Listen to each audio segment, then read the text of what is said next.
My name is Daniel Carter, and I'm 18 years old. If you had asked me a year ago what defined me, I would have said basketball and photography. I carried my camera everywhere, capturing light through glass, laughter in hallways, and moments no one else noticed. At school, people knew me as the guy always on the court, or the one pointing a lens at sunsets, sneakers, or storm clouds. I thought my life was simple, predictable, and stretched out far ahead of me. But it turned out life was shorter, and eternity much closer than I ever imagined. It was an ordinary Friday night after an away game. We lost by a few points, nothing worth remembering. My best friend Alex borrowed his brother's beat-up sedan to give me a ride home, because the team bus was packed. Rain hammered the windshield, wipers thrashing like they were fighting a battle they couldn't win. Alex joked about a missed free throw, and I pretended to be mad. We were young, careless, and thought tomorrow was guaranteed. Then came the curve by the river, the one everyone in town warned about on rainy nights. A truck passed us, throwing a sheet of water across the glass, blinding us for one breath too long. Alex tapped the brakes, the tires hissed, and the car fish-tailed. Metal screamed when it met the guardrail. In an instant, the world shattered into light, sound, and pain. And then silence. I should have been dead. In fact, I was. One moment I was strapped into the car, the next I was outside of it, barefoot on the wet asphalt, watching the sedan crumpled like a soda can. I saw my own body slumped sideways in the seat, blood on my face. Alex was screaming my name, slamming his shoulder against the jammed door, desperate to pull me out. I shouted back that I was right there, but he couldn't hear me. My voice didn't travel anymore. The rain passed through me, cold but powerless. Strangers began to stop, headlights glowing like halos in the storm. Phones lit up. Someone shouted for 911. A man in a raincoat forced open the passenger side, pulling Alex out. My best friend's face was pale with terror as he cried, "My friend's not breathing." I wanted so badly to climb back into that broken body, to return to the life waiting for me. My mom's cooking, my dad's stories after work, my little brother's goofy laugh. But I couldn't.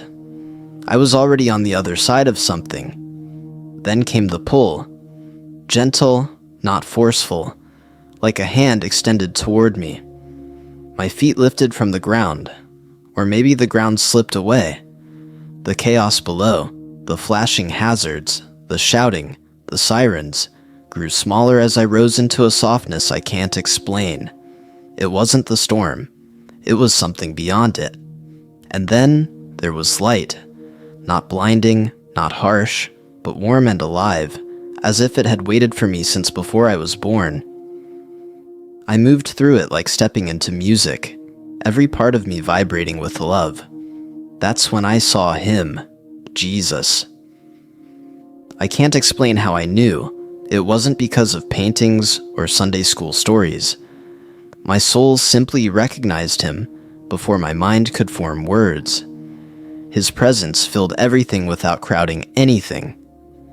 He looked at me, and for the first time in my life, I felt completely known. Not as Dan the basketball guy, not as the mistakes I made, not as the grades on my report card. Just me, the real me. Daniel, he said. My name from his mouth was like mercy itself, washing away fear and shame I didn't even realize I carried.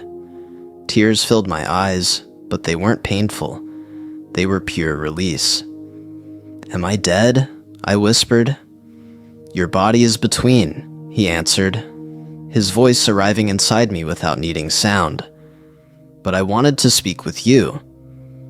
He reached for my hand, and when I touched him, love rolled through me like a tidal wave. It wasn't judgmental or condemning. It was absolute truth, wrapped in unshakable compassion.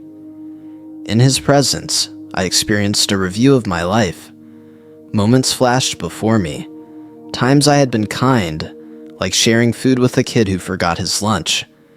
Times I'd failed, like ignoring a text from a classmate who was struggling. I saw how my actions, even the smallest ones, rippled into other people's hearts, warming them when I chose kindness, chilling them when I chose selfishness. It wasn't an accusation, it was clarity. And through it all, His love never wavered. I have loved you in everything, Jesus said, not because you have done well, but because you are mine. I wanted to stay in that sentence forever. Then He said, there is something I want you to understand. I will show you 3 events before many years have passed, so that hearts can prepare, not in fear, but in faith. He lifted His hand, and what I saw next changed me forever. The world unfolded below us like a living map. Oceans churned, continents hummed with energy, and the sky itself seemed to breathe. Then the vision shifted, and I saw the first event. Rising waters. Storms swirled wider than anything I had ever seen on the news. Waves climbed over cities I recognized. Miami, New York, Seattle. Homes turned into islands. Families huddled on rooftops, clutching backpacks stuffed with the things they couldn't leave behind. Sirens drowned in the wind. The earth groaned like it was breaking. The waters will rise faster than many expect, Jesus said, His voice steady. Island nations will cry out first, but many shores will follow. At first, despair spread across the vision. But then, something unexpected happened. Strangers carried each other through chest-high water. Churches opened their doors as shelters. Enemies set aside differences to save one another. Teens on paddleboards delivered medicine. Nations that could barely agree on anything coordinated rescue flights like old friends. In great trial, Jesus said, unity will appear that comfort could not produce. Hearts will turn to one another, and many will turn to me. Before I could catch my breath, the scene shifted. Darkness fell over the cities. Skyscrapers became black silhouettes against the night. Entire neighborhoods disappeared into silence when the power grids failed. People panicked at first. Horns blared, hospitals struggled, parents clutched their children in fear. But then, another rhythm emerged. Candlelight flickered in windows. Hymns rose in the dark. Neighbors introduced themselves for the first time. A chalkboard appeared in a cul-de-sac. Need insulin. Need formula. Check at 9 a.m. and 7 p.m. communities formed where none had existed before. What man has built on pride will falter, Jesus said. But when man's lights go out, mine will shine brighter. Many who could not hear me in the noise will find me in the quiet. I felt both humbled and hopeful watching it unfold. Then came the third vision, a new illness, and the greater sickness of fear. It began quietly, a cough in a grocery aisle, a headline on a phone. This illness moved differently, leaving invisible marks no test could measure. But fear spread faster than the disease. People pulled away from each other. Neighbors argued across fences. Families split. Churches fractured. Fear divided hearts more deeply than sickness ever could. But even in that darkness, I saw sparks of love. A doctor held a patient's hand until the machine stopped beeping. Teens left groceries on porches and waved from the street. Small groups gathered to pray, not to protest. Homes became sanctuaries. Hospital break rooms became chapels.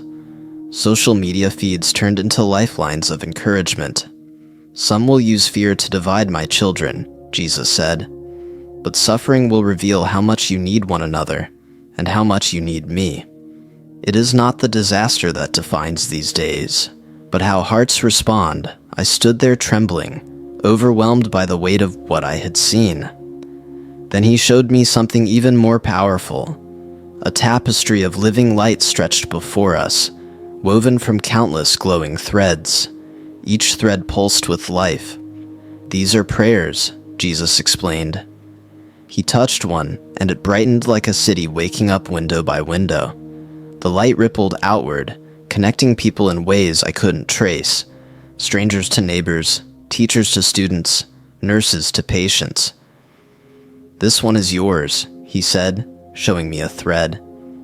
I saw a memory, a short, distracted prayer I had whispered for a janitor at school. I had forgotten it, but the tapestry revealed its ripple effects. A teacher offering him water, his wife texting him at just the right moment, my own heart softening to show kindness the next day.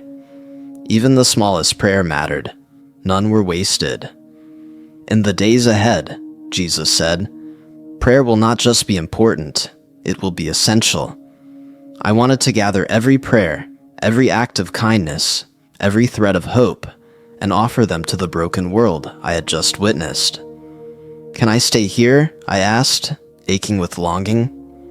"This is your true home," he said tenderly, "and one day you will return. But for now, you have a purpose unfinished. Be a light. Share what you have seen. Prepare hearts, not with fear, but with hope," I cried, not wanting to leave him. But he pulled me into an embrace that contained every hug I'd ever loved. My dad's quick squeeze before practice, my mom's warm pull after work, my brother's playful tackle, multiplied beyond language. "It's time," he whispered. "You will not be alone. Even when you cannot see me, I am with you." The light stretched, the warmth faded, and suddenly the storm crashed back around me.